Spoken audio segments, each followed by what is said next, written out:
Good morning, everyone. Today, we'll be starting with a new chapter.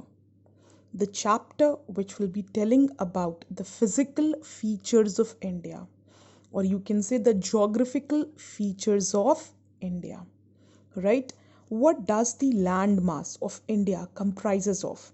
Whether it comprises of the deserts, or the Himalayan ranges, or the Deccan Plateau, or the northern plains, right? So if you see the map of India, right, the India has a very diverse physical feature, right? Diverse means it has mountain ranges, it has desert, it has plateaus, it has plains, and even it has the coastal areas which are surrounded by the water on three sides, right? So India is a diverse country with a very beautiful geographical diversion. We have desert area also, we have mountains, the snow covered mountains also, the Himalayan ranges, the lower one as well, the northern plains which are rich for agriculture, the Deccan Plateau, and the coastal areas, right? The western ghats and the eastern ghats. So we have a very diverse physical feature of India. Now, major physiographic divisions. The physical features of India are grouped under the following physiographic divisions. Right? Now, let's see the Himalayan mountains, the northern plains, the peninsular plateau, the Indian desert, the coastal plains, and the islands.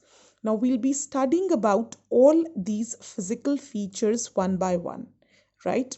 I'll be repeating the physical features once again. The physical features of India are grouped under the following physiographic divisions.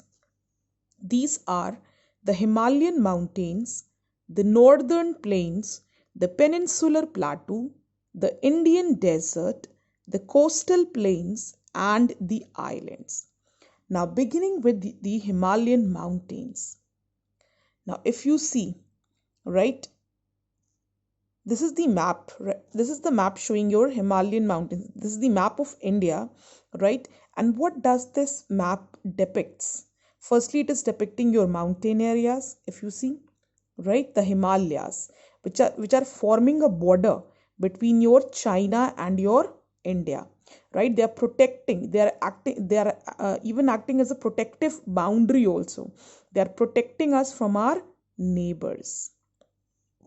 Now, the Himalayas or Himalaya is a mountain range in Asia, separating the plains of the Indian subcontinent from the Tibetan plateau. A very clear boundary it forms. If you see in the previous one, right, it is forming a very clear boundary, right? And this boundary, it protects us from our neighbors. It protects us from China also, and even from this portion also. So even we are protected from Pakistan as well, not entirely, as this portion is also, it also forms boundary with Pakistan, but this area still it forms a protective boundary, right? But especially from China, we are completely protected by our Himalayas, by the Himalayan ranges. So the Himalayas or Himalaya is a mountain range in Asia, separating the plains of the Indian subcontinent from the Tibetan plateau. The range has many of Earth's highest peaks, including the highest Mount Everest. Now, how are Himalayas formed? Himalayas are formed when the tectonic plates they have collided. The Indian plate has collided with this Eurasian plate. Now, when tectonic plates they collide, these mountains are formed. Right? Often, uprising takes place and mountains are formed. So this Indian plate, right? It has collided with the Eurasian plate, and when this collision has resulted in the formation of Himalayas. So if anyone asks you how are the Himalayas formed, simply you can explain it with the help of this map. The Indian plate colliding with the Eurasian plate, right? The Indian tectonic plate colliding with the Eurasian tectonic plate, led to the formation of your Himalayas. So the Himalayas are the result of tectonic plate motions that collided India into Tibet.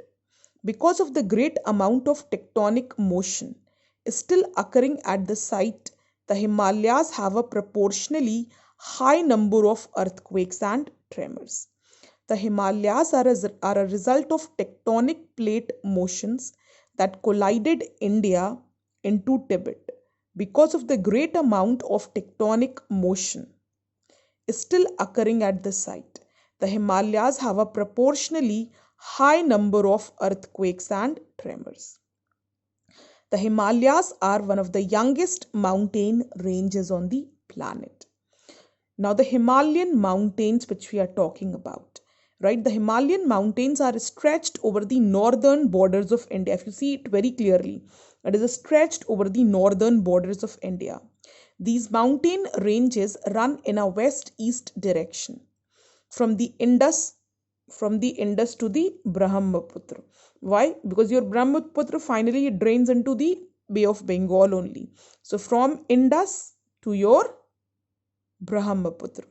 The Himalaya consists of three parallel ranges in its longitudes. The upper one, right, if you see it very clearly, the upper one is your greater Himalayas. These are your greater Himalayas.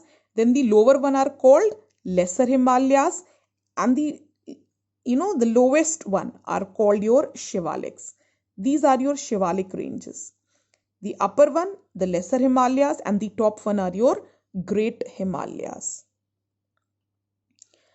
Now, the Himalayan Mountains. The northernmost range is known as the Great or Inner Himalayas or the Himadri. It is the most continuous range consisting of the loftiest peaks with an average height of 6,000 meters.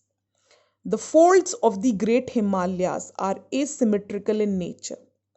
The core of this part of Himalayas is composed of granite.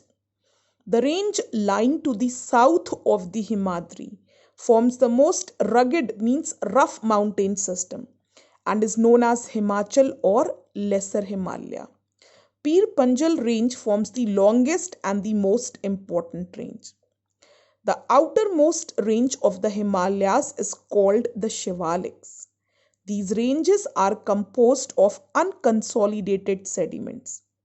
The longitudinal valley lying between Lesser Himalaya and the Shivaliks are known as dunes.